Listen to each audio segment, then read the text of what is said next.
حضرت جبریل علیہ السلام نبی پاک صلی اللہ تعالی علیہ وسلم پر شب برات میں نازل ہوئے اور عرض کیا کہ اے محمد صلی اللہ علیہ وسلم، اس شب میں تھوڑی سی توجہ کیجئے، مجاہدہ کیجئے، عبادت کیجئے، اس رات میں حاجت پوری ہوتی ہے۔ پھر دوبارہ جبریل آپ کے پاس ہے اور عرض کرنے لگے، اے اللہ کے حبیب، آپ کو اور آپ کی امت کو بشارت ہو، اللہ پاک نے مشرک کے علاوہ سب امت کو بخش دیا۔ اور پھر فرمایا آپ سر اٹھائیں۔ آپ نے سر اٹھایا تو کیا دیکھتے ہیں؟ جنت کے دروازوں پر ایک دروازہ، سب دروازے کھلے، اور فرمایا آسمان کے دروازے کھلے ہیں۔ اور اب سنیں، آسمان کے دروازے کھلے ہیں، اب ہو کیا رہا آگے سنیں۔ پہلے دروازے سے فرشتہ پکار رہا ہے، اس شب میں رکوع کرنے والوں کو خوشخبری ہو۔ 15 شعبان رکوع کرنے والا، وہ فرض نماز پڑھ لی، صرف بس مغرب پڑھ لی، عشاء پڑھ لی، نفل پڑھ لی، تسبیح پڑھ لی، یہ نہیں ہے کہ ساری رات کھڑا رہے۔ ہاں، مغرب کے بعد رات شروع ہو جاتی ہے۔ اس شب میں رکوع کرنے والوں کو خوشخبری ہو۔ دوسرے دروازے سے فرشتہ پکارتا ہے، اس رات میں سجدہ کرنے والوں کو خوشخبری ہو، سجدہ کرنے والوں۔ اور تیسرے دروازے سے فرشتہ پکارتا ہے، اس شب میں دعا کرنے والوں کو خوشخبری ہو۔ اور چوتھے دروازے سے فرشتہ پکارتا ہے، اس شب میں خوف خدا سے رونے والوں کے لیے خوشخبری ہو۔ اور 5ویں دروازے سے فرشتہ پکارتا ہے، اس شب میں بھلائی کرنے والوں کے لیے خوشخبری ہو، بھلائی کرنے والوں کو۔ اور 6 دروازے سے فرشتہ پکارتا ہے کوئی سوال کرنے والا جس کا سوال پورا کیا جائے۔ اور غور سے سننے والی بات ہے کوئی سوال کرنے والا جس کا سوال پورا کیا جائے۔ اور 7ویں دروازے سے فرشتہ پکارتا ہے کوئی اللہ سے معافی مانگنے والا، مغفرت چاہنے والا جس کی ہم مغفرت کر دیں۔ میں نے پوچھا، میرے آقا فرماتے ہیں جبریل سے، جبریل یہ دروازے کب تک کھلے رہیں گے؟ تو جس نے کہا طلوع فجر تک، طلوع فجر تک، جب فجر طلوع ہوگی اس وقت تک دروازے کھلے رہیں گے۔ فرمایا کہ جو بندہ 2 تسبیح روزانہ سورۃ قل ھو اللہ کی پڑھے گا، سب سے پہلا فائدہ ہے اللہ پاک 300 دروازے غضب کے اس سے بند کر دیں گے، قہر کے، دشمنی کے، انتقام کے، شر کے، دشمن کے۔ اللہ 300 دروازے اس سے بند کریں گے اس دن جس دن 200 دفعہ سورۃ اخلاص پڑھے گا، قل ھو اللہ پڑھے گا۔ آپ چلتے پھرتے پڑھ لیں، حتیٰ کہ وضو نہیں ہے زبان پاک کے پڑھ سکتے ہیں۔ اس کے 9 فائدے بتا رہا ہوں، غور سے سنیے گا۔ 2 تسبیح سورۃ قل ھو اللہ کی۔ دوسرا فائدہ فرمایا کہ جو بندہ 2 تسبیح روزانہ قل ھو اللہ کی پڑھتا ہے، اللہ 300 رحمت کے دروازے اس پہ کھول دیتے ہیں۔ تیسرا فائدہ غور سے سننا، 300 رزق کے دروازے کھول کے اللہ اس سے غیب سے رزق عطا فرمائے، 300 رزق کے دروازے کھول۔ چوتھا فائدہ ذرا غور سے سننا، اللہ بغیر محنت کے علم عطا فرمائے گا، اور اپنے علم میں سے بغیر محنت کے، لدنی علم، وحبی علم، وحبی غیبی علم، لدنی وحبی علم، کس کے؟ بغیر محنت کے اللہ علم عطا فرمائے گا اپنے علم میں سے، اور اللہ حلم عطا فرمائے گا اپنی حلم میں سے، اللہ سمجھ عطا فرمائے گا اپنی سمجھ میں سے۔ اور 5واں فائدہ 66 قرآن پاک ختم کرنے کا ثواب ملے گا۔ 66 جو 2 تسبیحیں سورۃ قل ھو اللہ پڑھے گا، 66 قرآن پاک ختم کرنے کا ثواب ملے گا اسے۔ اور اس کا 6واں فائدہ ہے 50 سال کے گناہ معاف ہو جائیں گے۔ اور اس کا 7واں فائدہ، اللہ جنت میں 20 محل عطا فرمائیں گے، 20 بنگلے، 20 محل، اور ہر محل میں یاقوت، مرجان، زمرد، عقیق، اور ہر بنگلے کے محل کے 70,000 دروازے ہوں گے، اور اس میں 70,000 نعمتیں ہوں گے، اور اس میں 70,000 دسترخوان ہوں گے۔ اور یہ اس شخص کے لیے ہوگا جو صرف 2 تسبیح سورۃ قل ھو اللہ پڑھے۔ اور 8واں فائدہ جو 2 تسبیح سورۃ قل ہو اللہ پڑھے گا، سورۃ اخلاص پڑھے گا، 8واں فائدہ ہے 2000 رکعت نفل پڑھنے کا ثواب ملے گا۔ اور آخری 9واں فائدہ، آخری فائدے میں تو میں نے مزہ آ گیا، آخری فائدہ کمال فائدہ۔ ہاں، لحد میں جو مشکل کشا آ گیا، لحد میں جو مشکل، مجھے مرنے کا بھی مزہ آ گیا۔ سرانے جو بیٹھے تھے میری سرکار، نکیرین کو بھی حیا آ گیا۔ سرہانے جو بیٹھے تھے میری سرکار، نکیرین کو بھی حیا آ گیا۔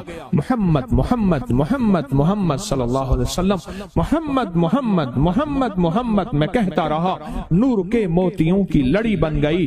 آیتوں سے ملاتا رہا آیتیں، پھر جو دیکھا تو نعت نبی بن گئی۔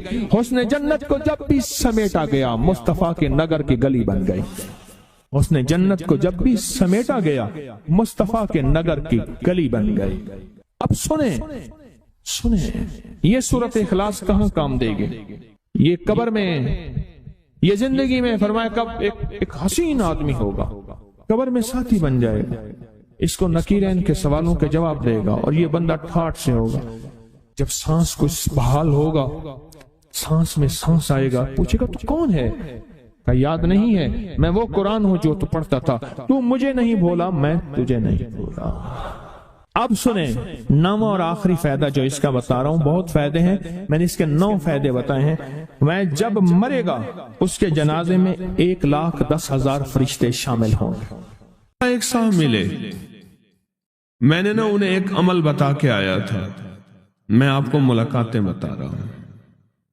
ایک عمل بتا کے آیا تھا، مجھے یاد نہیں کب بتایا میں نے، مختصر سرسری ملاقات ہوئی، لیکن اس کا نفع اور فائدہ بتانا چاہوں گا۔ وہ یہ ہوا کہ میں نے ان سے کہا تھا کہ 129 دن سورۃ کوثر پڑھنی ہے صبح شام، زمان اور مکان کی قید کے ساتھ، ایک ہی جگہ ہو اور ایک ہی وقت ہو، اور اگر مجبوراً کوئی مجبوری ہو جائے تو جگہ اور وقت بدل سکتے ہیں، لیکن عمل نہ چھوڑیں۔ 129 بار سورۃ کوثر، 15 منٹ لگتے ہیں، آپ خود کہتے ہیں، ڈوب کے، توجہ کے ساتھ، دھیان کے ساتھ، ڈوب کے، لفظ میں ڈوب کے کہہ رہا ہوں، توجہ کے ساتھ، دھیان کے ساتھ، 129 بار سورۃ کوثر، 129 دن، بس آپ پڑھیں۔ جب 129 دن مکمل ہو جائے نا، تو اس دن کوئی میٹھی چیز تقسیم کریں حسب توفیق، اور پھر اگلے 129 دن شروع کریں۔ اگلا 129، یہ پہلا نصاب ہے، اب اگلا نصاب شروع کریں۔ میں نے ان سے عرض کیا کہ 7 یا 11 نصاب کر لیں، تیری زندگی کے شکوے ختم ہو جائیں گے۔ 7 یا 11 نصاب، 129 دن اہتمام کے ساتھ، جگہ اور وقت کی پابندی ہو، مجبوراً اگر کوئی مجبوری ہے تو بدل سکتے ہیں، 129 دن۔ اور جب 129 دن ختم ہو تو اس کی مٹھائی تقسیم کریں اور شیرینی تقسیم کریں حسب توفیق، اور اگلے 129 دن شروع کریں، اگلے 129 دن شروع کریں، اگلے 129 دن۔ پھر جب وہ ختم ہو پھر شیرینی تقسیم کریں، اور اس کے بعد پھر اس سے اگلے 129 دن شروع کریں۔ اس طرح یہ ہر 129 دن ایک نصاب ہوا، اس طرح 7 یا 11 نصاب، 7 یا 11 نصاب آپ کر لیں۔ اس نے 7 یا 11 نصاب کیے، میں نے اس کے 7 اور 11 نصابوں میں اتنے نتائج پائے، اتنے نتائج پائے۔ وہ اس وقت کھڑا تھا اور سامنے احد پہاڑ تھا، میرا اندازہ کہہ رہا تھا کہ اب اس کے پاس اتنی بڑی کیمیا ہے کہ احد پہاڑ کے پتھر کو جا کے ہاتھ لگائے تو سونا بن جائے گا۔ جب مجھ سے باتیں کر رہا تھا تو سامنے احد پہاڑ تھا۔ ٹی بی کا علاج 6 مہینے 9 مہینے، فلاں کا کورس 6 مہینے 9 مہینے، اور کتنی ادویات ایسی ہیں کہ جن کے علاج اور کورس میں کہتے ہیں اگر ایک دن بھی دوائی چوک گئی تو پھر شروع کرنی پڑے گی، ہے اس میں تو ڈاکٹر کو کہتے ہیں یہ بڑی توجہ ہے۔ اور اگر تسبیح خانے والا کہہ دے انہیں کہ یہ پابندیاں نہیں ہوتی ہم سے، یا پابندی تو کوئی رعایتی بندہ کہے گا، ورنہ کہے گا بڑی سختی ہے، حالانکہ نہ پابندی ہے نہ سختی ہے۔ چاہتے ہیں آج جادو، بندشیں، حالات، مشکلیں، پریشانیاں، ناکامیاں سورج ڈوبنے سے پہلے حل ہو جائیں، تو دنیا میں جس کونے میں بیٹھے ہیں یا آپ تسبیح خانے میں، مستورات بھی ہیں، مرد بھی ہیں، اگر آپ چاہتے ہیں ماشاءاللہ ہوائیں ہیں، پنکھے ہیں، ایگزاسٹ ہیں، موسم اپنی سختیاں اور تلخیاں دکھا رہا ہے، یہ قدرت کا نظام چلتا رہے گا، لیکن تسبیح خانے نے آپ کی راحت اور سکون دینے کی کوشش کی ہے، پر کوشش پوری کر نہیں سکے۔ دعویٰ نہیں کہ آپ کو راحت دیں، آپ کا احترام ہو۔ میں خود سارا دن پھرتا رہتا ہوں، مجھے اس بات کا احساس ہے کہ راستے میں چلتے لوگ کہتے ہیں مجھ سے ہمیں ہاتھ ملا، ہم سے گلے مل، ہماری بات سن لے، میں ان سے معذوری اور مجبوری کا درخواست کرتا ہوں، یہ ساری آپ کی خدمتوں کے لیے تو بھاگ دوڑ کر رہا ہوں، ورنہ پیر تو بیٹھے ہوتے ہیں، لوگ ان کے پاؤں دبا رہے ہوتے ہیں، ایئر کنڈیشن لگے ہوئے ہوتے ہیں، اور یہ تمہارا پیر نہیں فقیر ہے، یہ فقیر سارا دن فقیر بن کے متکونج مانگو کرلاما، ہر جگہ آپ کی راحت کا انتظام، کہیں آرام میں، کہیں کھانے میں، کہیں پینے میں، کہیں بیت الخلاء کی صفائی میں، کہیں لنگر میں۔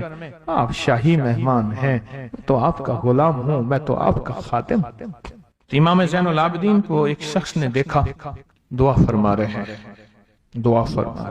اور دعا میں یہ کلمات بار بار پڑھ رہے ہیں، بار بار دہراتے ہیں، پلٹ پلٹ کے پڑھتے ہیں، لپک لپک کے پڑھتے ہیں، جھک جھک کے پڑھتے ہیں، ڈوب ڈوب کے پڑھتے ہیں، ٹوٹ ٹوٹ کے پڑھتے ہیں، اور غم کی کیفیتوں سے پڑھتے ہیں، دل کی گہرائیوں سے پڑھتے ہیں، ہاتھ اٹھا کے پڑھتے ہیں، پھر ہاتھ اوپر اٹھا کے پڑھتے ہیں، پھر دعاؤں میں جھک کے پڑھتے ہیں، پھر اٹھ کے پڑھتے ہیں، کیفیتوں کے ساتھ یہ الفاظ بار بار پڑھ رہے۔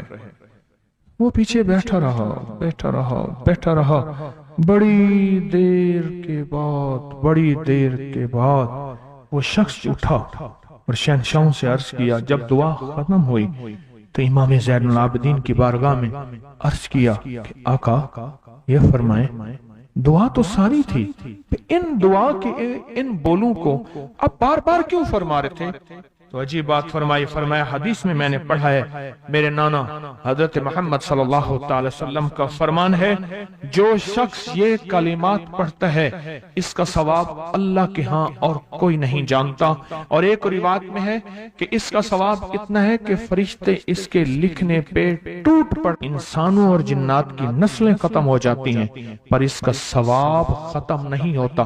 فرمایا غور سے سنیے گا، یہ سارا ثواب میں سارا کا سارا اپنے نانا کی بارگاہ میں بھیج رہا ہوں، اپنے ابا کی بارگاہ میں بھیج رہا ہوں، حضرت علی ان کے ابا تھے، ابا کی بارگاہ میں بھیج رہا ہوں، یہ سارا کا سارا فرشتوں کی بارگاہ میں بھیج رہا ہوں، اور ان کی خدمت میں بھیج کے کہتا ہوں کہ میرے لیے دعا فرمائیں، اور فرمائے جب بھی مجھے کوئی مشکل ہوتی ہے، کسی کی کوئی مشکل ہوتی ہے، میں یہ پڑھتا ہوں اور پڑھتا ہوں اور پڑھتا ہوں اور پڑھتا ہوں اور پڑھتا ہوں، میری مشکل ٹل جاتی ہے۔ اور میں آج صبح ایک سائل آیا تھا، مجبور بے قرار تھا، پریشان تھا، آج میں اس کے لیے پڑھ رہا ہوں اور انشاءاللہ شام سے پہلے اس کی مشکل ٹل جائے گی۔